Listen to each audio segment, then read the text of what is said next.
paní Kerstin Wernig, která, jak už bylo řečeno, je zástupkyní rakouského regulátora a je tam, mám tady napsáno gas specialist, takže plynová specialistka, snad mohu říct. Can I just have Of course, for the slides, please? I'll pass it to you. And the floor is yours, please. Thank you very much. Good morning, ladies and gentlemen. My name is Kerstin Wernig. I'm with E-Control, the Austrian regulator. And I would also like to thank CE Group for inviting us here and giving us the opportunity to express our views on this important topic. According to my agenda, I will first start with setting a little bit the scene. Where is our starting point and what is our target in the European Union? Then I will also elaborate a little bit on the vision for the European gas market and the gas target model. However, I will skip some of the slides because Mr. Wagner has already introduced them and we don't want to bother you with them again. But in the pack of slides, you will have all of this information, so you have a complete picture then when you go through the slides afterwards. Then I will talk a little bit about the need for additional investment instruments in Europe, and I will conclude with addressing the question what needs to be done in Central Eastern European countries on the path to the internal gas market. So let's get started. Where do we start from in Europe? Depending on the definition applied, we have currently 1 to 5 functioning gas markets in Europe, not more. The question is now, shall we strive to create 25 functioning gas markets or maybe only 10 or even less? And what is also a very important question we should not forget about is whether this will foster competition in the retail markets as well. Furthermore, it might be very interesting to discuss whether the German or the French market would look the same as they look today without having reduced the number of zones in these countries. So we have already seen a reduction of zones in Europe, but not cross-border so far. The question we here really have to address is how we can achieve the policy goal of the internal energy market by 2014, as was set by the European Council. So where do we want to go to? As Mr. Wagner already said, currently we have about 28 national or even subnational entry-exit zones. In the near future, through the introduction of the third energy package, but also because of the measures proposed in the gas target model, we should be able to establish less than 10 entry-exit zones with liquid wholesale markets. However, the political goal, as it is phrased as the internal energy market. Now the question is whether this means only one European entry-exit zone or even more, and how likely this is to happen.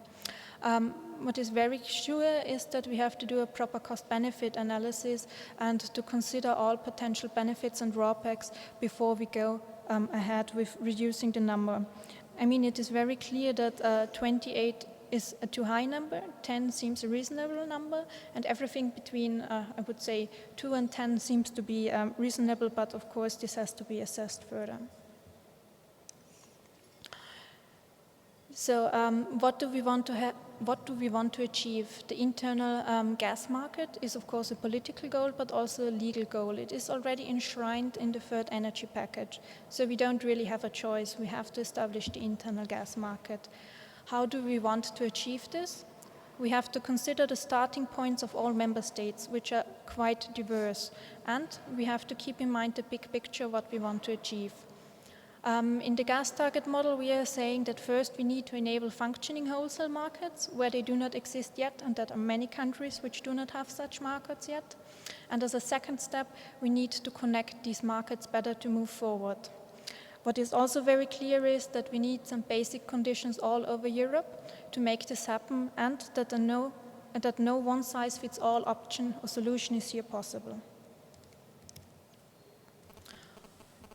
The challenges we face are very diverse. On the one hand, we have an even growing dependency of gas produced outside of the European Union. In 2009, it was about 65% of our demand, but this number will grow due to the decrease of the indigenous production. Then we have the 2020 obligations and the green policies in many member states. which lead to a significant increase in, for example, wind generation and therefore also greater within-day fluctuations in the gas demand. Furthermore, we have still long-term contracts in Europe with the producers outside of the European Union. Those contracts are mainly oil indexed, and we don't have that many wholesale gas markets in Europe where demand and supply derive the prices. Trading at gas hubs has developed over the last 10 years, but mainly in the northwest of Europe. There are some hubs in the meanwhile also in other parts of Europe. However, the liquidity at those markets is still rather limited. So what can we say? We really need flexibility to achieve firstly our goal of the internal market, but also to meet the challenges. The European Council set 2014 as the target date. So this is only like 18 months ahead from now. This means this is really an enormous challenge. What are the steps which really have to be taken? First of all, of course, the full implementation of the third energy package, which is not done in all countries yet. We have to take the unbundling further. Effective unbundling measures are really needed to benefit from liberalization. We have to create entry-exit zones in all of Europe, which is also still not the case. For example, in Austria, we will only have this from January 2013 onwards. Then we have to further enhance the cooperation between the European organizations, namely ENTSOG and ACER. ENTSOG, the organization for the European gas transmission system operators, and ACER, the agency for the cooperation of energy regulators. We have to promote the development of liquid trading, and we also have to promote a greater flexibility in the price formula for the contracts. And we have to ensure that the needed investment takes place. Okay, in the next part, on the vision for the European gas market, I will skip some of the slides. Maybe just briefly, the vision for the gas target model in a nutshell. We will have liquid hubs all over Europe with sufficient and efficiently used infrastructure. We will have functioning markets in all of Europe, and we will ensure that the gas flows to Europe. What are the impediments on the way? There's on one hand, of course, the lack of market size. As Mr. Wagner already mentioned, there are many markets in Europe which do not have which have a rather limited demand so far. Then we have also improper market architectures and lack of access to the market. And the big question here is how can those countries benefit which do not have functioning wholesale markets so far? The gas target model has to be seen in the context of the third energy package and in general of the regulatory framework. The gas target model does not go beyond the third energy package. However, it uses the measures and the possibilities offered there to make a big step forward on the path to the internal energy market. As a first very crucial step, we have the implementation of the third package, and then also we have all the framework guidelines and network codes which are already currently in the pipe or under discussion have to be implemented, because most of them focus on the efficient use of the capacities. However, all this might not be enough to achieve our goal, so we have to take a further step. Therefore, the gas target model proposes several models on the cross-border level how to realize liquid wholesale markets. The big aim here is, of course, that all European final customers will be served from functioning wholesale markets and benefit from the liberalization. Just to summarize, the important elements of the gas target model is firstly the functioning wholesale markets, where we can distinguish between the market areas, cross-border market areas, and trading regions. So we can distinguish between a purely national approach and a cross-border approach. Once we have functioning wholesale markets, we have to connect them tightly together. This can be done via explicit allocation or also via implicit allocations. Currently, in the network code and capacity allocation, we are talking about explicit auctions, but we can also see already some pilot projects on implicit allocations in Europe. And very important question here is how to value short-term capacities, since on one hand we want to foster the short-term markets, but on the other hand we also have to ensure the investments and the desired long-term stability for investors. Yes, I will skip this slide. Mr. Wagner has already introduced them. This one as well. Here, I may just want to add that the important point here is that the models we have in the gas target model are not mutually exclusive. On the contrary, they offer the needed flexibility for Europe so that we can address all the specifics of the countries. A second part of the gas target model is that we want to secure the supply patterns. Long-term supply and therefore also capacity contracts will continue to play an important role in Europe. However, we have to avoid the foreclosure of markets. Short-term trading will allow to respond to the growing need for flexible gas due to the, for example, wind generation. And we also have to ensure that the gas comes to Europe, that Europe keeps to be an attractive place for gas to come. And the last but not least important point of the gas target model is that we have to ensure that economic investments take place. In the gas target model, we are therefore proposing a regular bidding process for incremental capacities. This approach is not fully developed yet. However, I assume prior summer we will launch a public consultation to address this topic a little bit more and also to discuss the interrelations between incremental capacity auctions and also the existing network development plan instruments on a national level. So what are the benefits of all this? The capacity between functioning markets will be used as efficient as possible, and this will lead to an improved price alignment between the markets. And this will, in an economic sense, maximize public welfare and efficiency. We have to secure supply patterns both for long-term and also long-distance transportation, and that these will still be possible in the entry-exit world. International security of supply is put on stable feet within this framework by securing its finance. So what should be done? First, of course, the implementation of the third package. Then we have to implement markets as integrated zones using one of the options in the gas target model.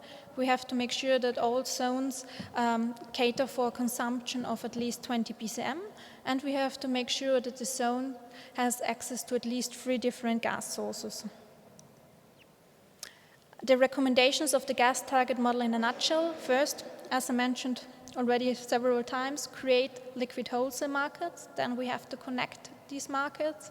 And last but not least, the investment issue. Okay, then I'm already on the third agenda item, the need for additional investment instruments in Europe. What we used to have in Europe are rudimentary planning instruments, little or no cross-border coordination, slow permitting procedures, financial uncertainty, lack of cost allocation mechanisms cross-border, and of course public resistance, even though this was more an issue for electricity than for gas. So what do we need now? We need strategic and coherent planning, continuous cross-border coordination, efficient permit procedures, smart financing, fair cost allocation, and public support. The third package already offers solutions for several of these issues, namely, for example, the 10-year network development plan and the regional gas investment plans.